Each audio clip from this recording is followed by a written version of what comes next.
So welcome, Craig. Thank you so much for talking with us today. To confirm, as you know, we're going to talk a wee bit about you as an accountant and why you choose to work with tax specialists when it comes to these tax claims. So let's just dive right in. First question is why choose that path? Why work with specialists? What does it bring you?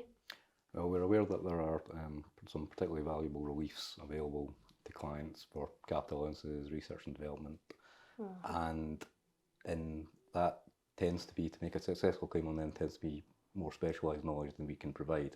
It often involves working with specialist surveyors, looking into technical details that we wouldn't be expected to be able to know as general practitioners, yet we have to make our clients aware of the fact that that relief exists and is available to them. Of course, so you bring it to your client, you're proactive in that way where you say, listen, here's some initiatives, I think you should explore them, I'll put you in touch with my contact, and if there's something there, then super, everyone wins. Yeah. That's right. So naturally, Craig, we've had some success working together with capital allowances claims. I'm curious, when you bring that information to your client, what's their impression of the journey that they've gone through? You know, what's their impression of the fact that we work so closely together? I take it they appreciate that.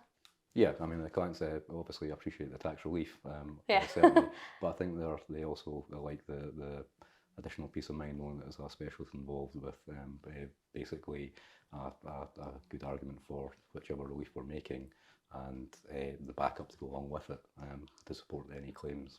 Perfect. I mean, ultimately, most clients or business owners, if they have a question on finance, they just assume that their accountant will cover it. You know, I assume that you get asked everything and anything from your clients. Speaking, So yeah, I do imagine that they'll appreciate that, you know, you've got a trusted advisor that you go to and you put them in place, and hey presto, there's a deal to do, claim to make. So that's good. You know, I'm curious about the general idea from an accountant perspective to bring outsiders in to assist when it comes to, you know, tax as one subject.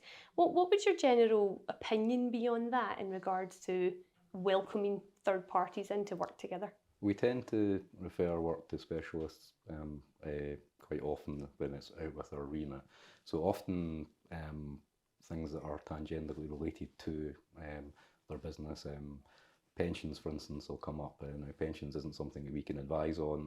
We're legally prohibited from doing so, so we have to refer that work on to a specialist. This is much the same idea in terms of it's an area that related to the business we're performing, but something we are not set up to be able to do. So it's not, we work with various other specialists in similar professions to do that, even surveyors for valuation purposes, and this is basically just more or less the same idea. Another string to your bow. No, absolutely, and that's a very proactive approach. You know, to actively know that, okay, well, this is something we would rather bring a third party in for. So I suppose out with capital allowances, are there any other services that, I understand it's CATAX that you work with, but is there any other services you've went to them for, say R&D, patent box? Research and development comes up quite a lot. Research and development is probably one of the most publicised or most well-known reliefs available, and has been particularly good, particularly for smaller businesses in the last few years. So it's definitely something we're approached fairly often, and that's another one that is definitely worthwhile using a specialist. The hurdle to meet for a successful claim is high, and isn't something we could be expected to know in terms of the internal processes, the actual research and development carried out, let alone the documentation required to support it. So absolutely something that's the domain of a specialist there. For sure, and actually, I mean, that brings me nicely onto the changes that are coming in the R&D space. Accountants will now be expected to write technical reports, put your name against that report. I imagine that will be quite a nervousness around, you know, the accountancy space. So you are right, kind of getting specialist help on that is the way forward. I'm curious, with, you know, since COVID, you know, there's been a lot of fear in the market about making fraudulent claims, and, you know, the idea of not understanding the difference between a normal problem and an R&D problem. Do you find that clients are coming to you more about that question, or do you find that they're going off and doing their own thing and then approaching you too late? What do you think the market looks like for that? Traditionally, as often clients have been approached themselves about the possibility of doing it, and then in a lot of cases they've gone ahead with it, well, it hasn't gone well, to be honest. There's a vast gulf between making a successful R&D claim and making a claim that HMRC just didn't inquire into at the time. And unfortunately, that's the position we're in. Obviously, that's these changes that are coming. That's to prevent that happening in the future. Yeah. And from my specialty, from my knowledge, I couldn't tell the difference between what's a new product being developed for the market or what's genuinely a research and development improvement in a process. The detail and nuances of that is well beyond me. Yeah, and you're quite happy to hold your hands up to your client and say, listen, this is something that I'm happy, or I encourage you to explore, Absolutely, but explore it in the right way. Yeah. Perfect. So, I mean, I reckon, you know, without sounding too cheesy, that's one of the main reasons that you've chosen to work with specialists, because they're the ones that will keep your client straight. But do you feel, from a practice perspective, that they keep you up to date with changes, with initiatives, with ways that they can help maximise the relationship? Do you feel like you do get kept up to date with things? Yeah, obviously changes come all the time, particularly the ones you've mentioned there on the research and development front are something, and to be honest, it's something that I wouldn't be going out my way to research myself. It's something that, because it's out with my remit really, yeah. I'd be aware that changes were coming, probably wouldn't be aware what they involve and how they'd affect on the actual process of making a claim. So something I'd be curious about your insights on would be the general accountancy market and bringing in that expertise help. Would you say it's fair to say that if accountants don't put these opportunities in front of their clients, and if they don't reach out and get that expert help, that there's a real risk their clients could miss out? Yeah, I mean, we'd be doing our clients a disservice if we didn't make them aware of the potential reliefs available to them, whether that be capital allowances, etc.